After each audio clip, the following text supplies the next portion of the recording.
বাংলাদেশে বের হয়ে গেছে 40 বছর নবীরে নবী মানে না। 40 বছর পর্যন্ত উনি নিজে তো নবী ছিলেন না। আছে না নাই? আহমদুল্লাহকে, আরে আহমদুল্লাহর গনার টাইম আমরা আছে। এই জন্য যে আহমদুল্লাহ এই কথা বলেছেন তাকে বলবো আমি 48 ঘন্টা সময় দিলাম। 40 বছরে রাসূল আকরাম সাল্লাল্লাহু আলাইহি ওয়াসাল্লাম নবুয়ত পেয়েছিলেন নাকি তার আগেই পেয়েছিলেন? শাইখ আহমদুল্লাহ সাহেবের মূল ভিডিওটা কি ছিল আপনারা দেখবেন। নবুয়তের পূর্বে রাসূল আকরাম সাল্লাল্লাহু আলাইহি ওয়াসাল্লাম কোন ধর্ম পালন করতেন? গুরুত্বপূর্ণ প্রশ্ন। নবুয়তের পূর্বে আমাদের প্রিয় নবী সাল্লাল্লাহু আলাইহি ওয়াসাল্লামের ধর্ম কি ছিল? যদি বলেন যে কোন ধর্ম অনুসরণ করতেন না, তাহলে নাউজুবিল্লাহ উনি কি ধর্মহীন ছিলেন নাকি? উনি নবী হয়েছেন কত বয়সে? 40 বছর বয়সে। তাহলে 40 বছর বয়স মানে তো জীবনের মূল টাইমটা প্রায়। 40 বছর পর্যন্ত উনি নিজে তো নবী ছিলেন না, উনি নবী হয়েছেন তারপরে। তাহলে 40 বছর পর্যন্ত নবী হওয়ার আগে তার ধর্ম কি ছিল? সেই প্রশ্নটা শাইখ পড়েছে মাত্র, কাট করে নিয়ে যে ওই জায়গাটা ওখানে বসানো হয়েছে। আর এটা নিয়ে আমাদের ভাইয়েরা গোটা দেশ উত্তাল করে ফেললো। ফুল ভিডিওটা আগে দেখেন, তারপর আপনারা সিদ্ধান্ত নিন। কিন্তু যারা বিরোধিতা করছে 48 ঘন্টার আলটিমেটাম দিয়েছে একজন আলেমকে, একজন আলেম আহমদুল্লাহকে, আরে আহমদুল্লাহর গনার টাইম আমরা আছে। এই জন্য যে আমার কোন দলের পরিচয় এখানে আছে? আমি কোন দলের পরিচয় দেই না, আমি পরিচয় দেই আমি কোরআনের পক্ষে। আল্লাহ পাক আমাদের সবাইকে কবুল করুক, সকলে বলেন আমিন। রব্বানা আতিহিম দিফাইনি মিনাল আযাব। সেদিন ওই দোজখীরা যাদের অন্তরার চেহারা আগুন দিয়ে পোড়ায় দেওয়া হবে, ওরা বলবে আমাদের পথ ভ্রষ্ট করেছে কয় গ্রুপ, একটা হলো নেতা আর একটা হলো মুরব্বী। এইবার ওই জাহান্নামী লোকগুলো বলবে আল্লাহ কিয়ামতের দিন এখন শুরু হয়ে গেছে, এখন তার নালিশ করে লাভ হবে না, তবে তোমার কাছে বলতেছি রব্বানা আতিহিম দিফাইনি মিনাল আযাব। আয় আল্লাহ আমাদের যা আযাব দেবা ওই দলপতিদের আর ওই মুরব্বীদের বেশি আযাব দাও, ডবল আযাব দাও। আমাদের যদি এক বক্সিং দাও ওদের 2 বক্সিং, আমাদের যদি একটা দোজক দাও ওদের 2টা দোজক, আমাদের যদি একবার পড়াও ওদের ডাবল পড়াও।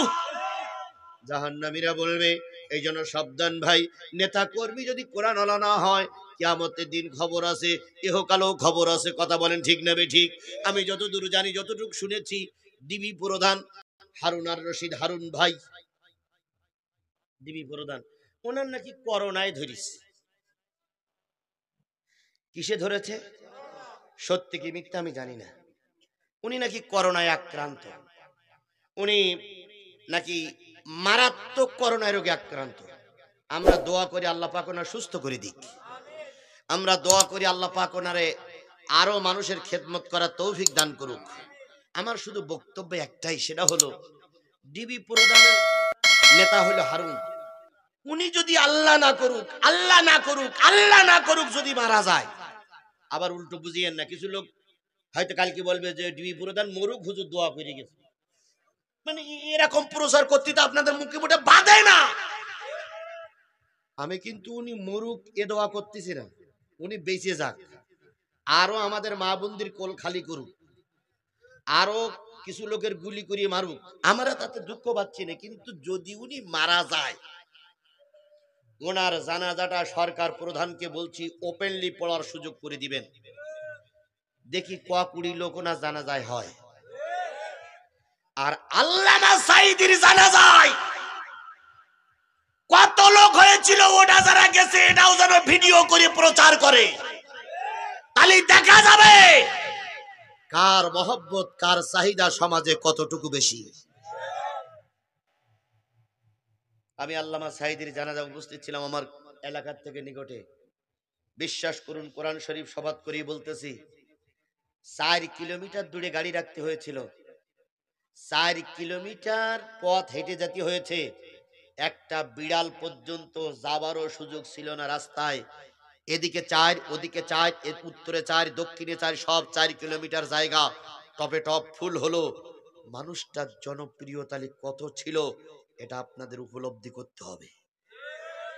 অথচ সরকারি দলের বড় লোকও যদি মারা যায়, কোন নেতাও যদি মারা যায়, এত লোক জানাজায় অংশগ্রহণ করানো যায় না।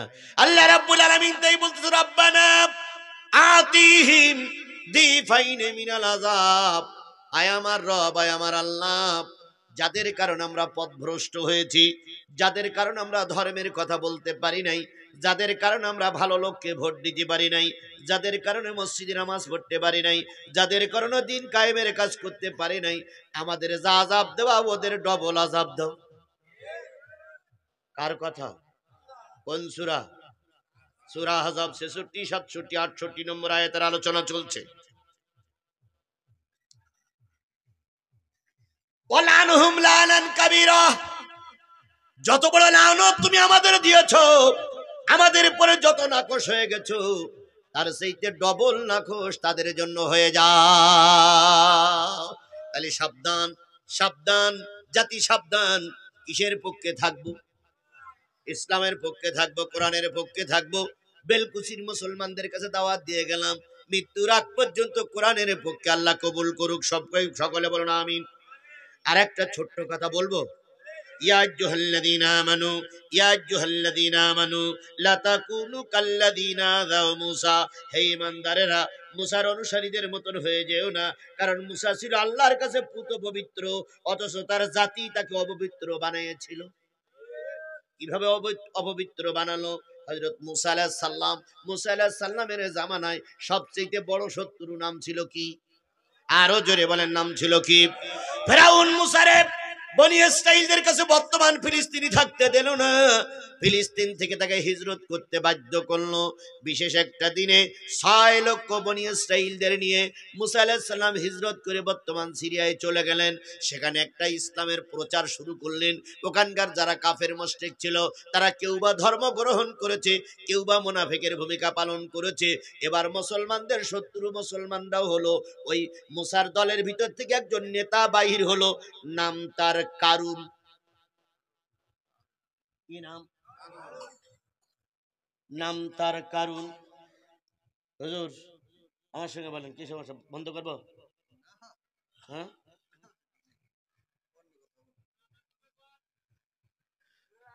শোনেন, বন্ধ করলে আমার লাভ।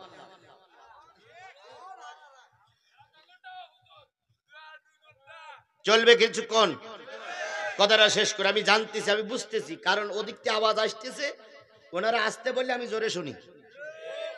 বাজারে কিছু লোক কথা বলতেছে, আমি শুনতে পাচ্ছি। সেটা মনে করিও না যে তোমরা যা বলতেছো আমি শুনতেছি না। তোমাদের সেইটা আমার কান অনেক লম্বা। কিন্তু একটা জিনিস মনে রেখো ভাই, যতই জিহাদির গালিগালাজ করো আর তিরস্কার করো না কেন, কবরে যাওয়া লাগবে।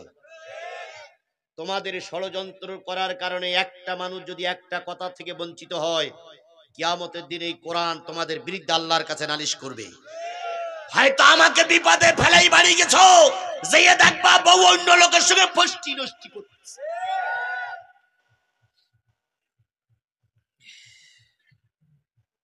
আল্লাহ আমাদের বোঝার তৌফিক দিক। জাতি এখন মহা বিপদে আছে, কথা বলেন ঠিক না বে ঠিক? আমার ভাইয়েরা, মুসলমানদের ভিতরে একজন নেতা বাহির হয়ে আসলো, নাম তার কি? কারুন। নাম তার কি? কারুন। কারুন নাম তার কারুন। আর মুসা আলাইহিস সালামের একটা ভাই ছিল, নাম তার হারুন।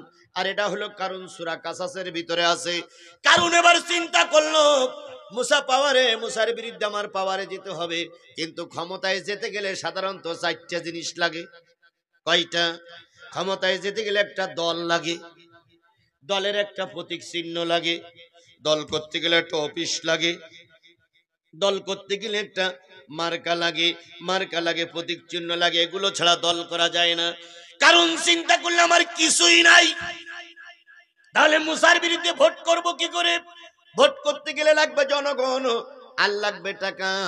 কারণ ছিল মুসা আলাইহিস সালামের আপন চাচাতো ভাই, কারণ ছিল মুসার ভগ্নিপতি, কারণ ছিল তাওরাত কিতাবের হাফেজ, আর কারণ ছিল মুসা আলাইহিস সালামের জামানার একজন পাকা মুসলমান। তাহলে মুসার সঙ্গে কারুনের কয়টা সম্পর্ক? ভগ্নিপতি বোন আর ভগ্নিপতি দুইজন মুসার বাড়িতেই বলতেছে, হুজুর, হুজুর মানুষই তো দয়া বেশি, 4 দিন 5 দিন কিছু খাই না, কিছু টাকা আমাদের দাও, আমরা অন্তত খেয়ে পরে বসবাস করি।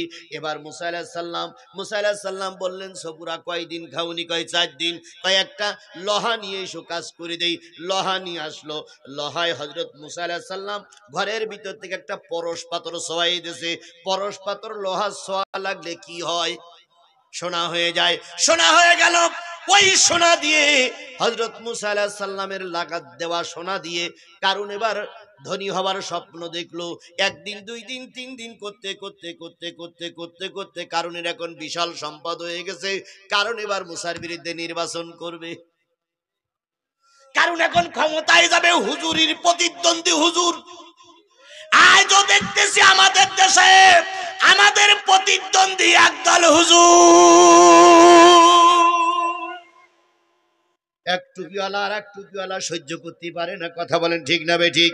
এটা আজকে নতুন শুরু হয়নি, হাবিল আর কাবিল থেকেই চলছে।